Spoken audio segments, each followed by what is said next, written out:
மக்கள் ராஜ்யம் கட்சி வீரபோயர் இளைஞர் பேரவை சார்பாக அனைத்து இந்திய அண்ணா திராவிட முன்னேற்ற கழகம் தலைமையிலான தேசிய ஜனநாயக கூட்டணிக்கு அனைத்து இந்திய அண்ணா திராவிட முன்னேற்ற கழகத்தின் பொதுச் செயலாளர் அவர்களை கடந்த 18/3/2026 அன்று சந்தித்து மக்கள் ராஜ்யம் கட்சி மற்றும் வீரபோயர் இளைஞர் பேரவை சார்பாக 2026 சட்டமன்ற தேர்தலுக்கு முழு ஆதரவினை கொடுத்திருக்கின்றோம். தமிழகம் முழுவதும் வாழ்கின்ற போயர் சமுதாய மக்கள், போயர் ஒட்டர் சமுதாய மக்கள் கிட்டத்தட்ட 40 லட்சம் வாக்காளர்கள் கொண்ட சமுதாயமாக போயர் ஒட்டர் சமுதாயம், அது 13 பிரிவுகளாக பிரிக்கப்பட்டு தமிழகம் முழுவதும் வாழ்ந்து வருகிறார்கள்.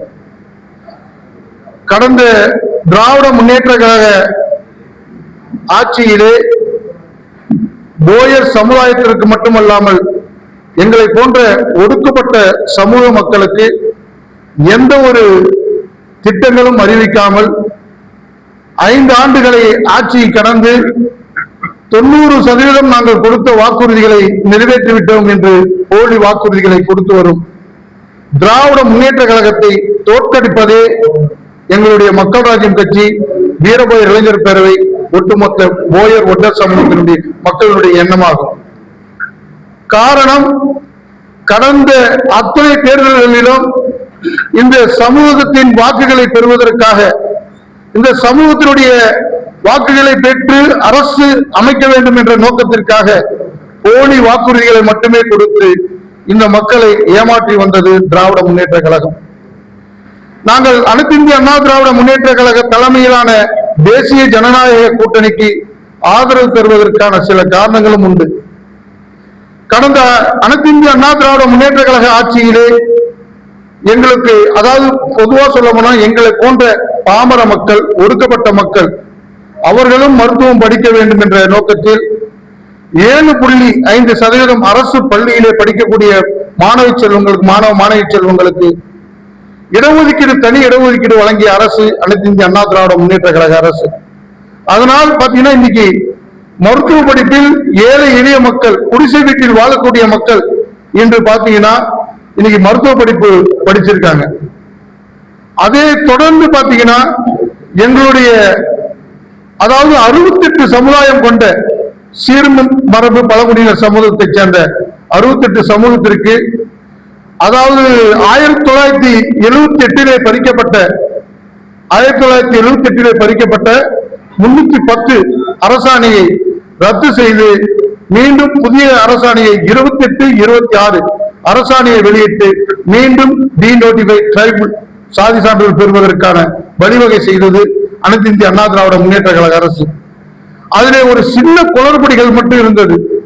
அதற்கு அப்துல் மிஸ்ரா IAS அவருடைய தலைமையிலே ஒரு குழு அமைத்து அந்த குழு மூலமாக ஆய்வு செய்து இந்த மக்கள் எப்படி இருக்கிறார்கள், இந்த சீர்மரபு பழங்குடி மக்கள் எப்படி வாழ்கிறார்கள், அவருடைய இருக்கும் நிலை என்ன என்று ஒரு கமிட்டி போட்டு அந்த கமிட்டி மூலமாக ஆய்வு செய்யப்பட்டது. அந்த கமிட்டியினுடைய பரிந்துரையை ஏற்று அதற்கு உண்டான அரசு திட்டங்களை, அதாவது அந்த சான்றிதழை முழுமையாக அறிவிக்கும் முன்பே தேர்தல் வந்துவிட்டது. அதனால் நிறைவேற்ற முடியாத சூழ்நிலை அனைத்து இந்திய அண்ணா திராவிட முன்னேற்ற கழகத்துக்கு ஏற்பட்டது. அந்த அனைத்து இந்திய அண்ணா திராவிட முன்னேற்ற கழகம் 2021 தேர்தல் அறிக்கையிலே நாங்கள் சில கோரிக்கைகளை வைத்திருந்தோம். போயர் சமுதாயத்திற்கு ஒரு தனி நலவாரியம் அமைக்க வேண்டும். அந்த நலவாரியத்தின் மூலமாக போயர் சமுதாய மக்கள், அதாவது இன்றைக்கு இருக்க வீடு இல்லாமல், நிரந்தர ஒரு வேலை வாய்ப்பு இல்லாமல் இருக்கிறார்கள். அந்த நலவாரியம் மூலமாக இந்த போயர் ஒட்டர் சமுதாயம் பலன் பெற வேண்டும் என்பதற்காக அந்த நலவாரியம் அமைக்க வேண்டும் என்ற ஒரு கோரிக்கையை வைத்தோம். அதையும் ஏற்று அந்த 2021 தேர்தல் அறிக்கையிலே வைத்தார்கள். காந்தியடிகள் காலத்திலே சுதந்திர போராட்டத்திற்கு போராட செல்லும் போது அவரிடம் இணைந்து போராடிய கோவையைச் சேர்ந்த கிருஷ்ணா போயர் அவர்களுக்கு மணிமண்டபம் அமைக்க வேண்டும் என்ற ஒரு கோரிக்கை வைத்திருந்தோம். அந்த மணிமண்டபம் அமைப்பதற்கும் தேர்தல் அறிக்கையிலே வாக்குறுதியாக கொடுத்து நிச்சயம் ஆட்சிக்கு வந்தவுடன் செய்வோம் என்றார்கள். அந்த நேரத்திலே ஆட்சி மாற்றத்தை விரும்பி சில காரணங்களால ஆட்சி மாற்றம் உருவானது. அந்த ஆட்சி மாற்றம் உருவான பிறகு நாங்கள் எங்களுக்கு பாத்தீங்கன்னா பல முறை திராவிட முன்னேற்ற கழகம் எங்களுடைய கோரிக்கை, அதாவது 13 உட்பிரிவுகளையும் ஒரே சாதியாக அறிவித்து ஒரே சாதி சான்றிதழ் வழங்குவதற்குண்டான நடவடிக்கை எடுக்கப்படும் என்று பல தேர்தல்களிலே திமுக அரசு வைத்து வந்தது. அதை நிறைவேற்றவில்லை. ஆட்சி முடியும் தருவாயிலே அவங்க கூட்டணி கட்சியிலே இருக்கக்கூடிய ஒரு கட்சியினுடைய தலைவர் சட்டமன்ற உறுப்பினரை வைத்து நாடகம் ஆட வேண்டும். போயரின சமுதாயத்திற்கு, ஒட்டரின சமுதாயத்திற்கு எந்த ஒரு திட்டங்களும் எந்த ஒரு நன்மைகளும் நாம் செய்யவில்லை, அவர்களுடைய வாக்குகளை நாம் பெற வேண்டும் என்பதற்காக அந்த கூட்டணி கட்சியை சேர்ந்த ஒரு தலைவரை வைத்து, சட்டமன்ற உறுப்பினரை வைத்து கிருஷ்ணா போயர் அவர்களுக்கு மணிமண்டபம் அமைக்க வேண்டும், அந்த கோரிக்கையை நான் வைக்கின்றேன், நான் கொங்கு மண்டலத்திலே வசிக்கின்றேன் என்று சொல்லி மக்களை, இந்த மக்களுடைய போயர் ஒட்டரின மக்களுடைய வாக்கு பெறுவதற்காக அந்த கோரிக்கையை சட்டசபையில் ஏற்றி பேச வைத்து அவை குறிப்பிலே ஏற்றுவதற்கு ஒரு வழிவகை செய்தார்கள்.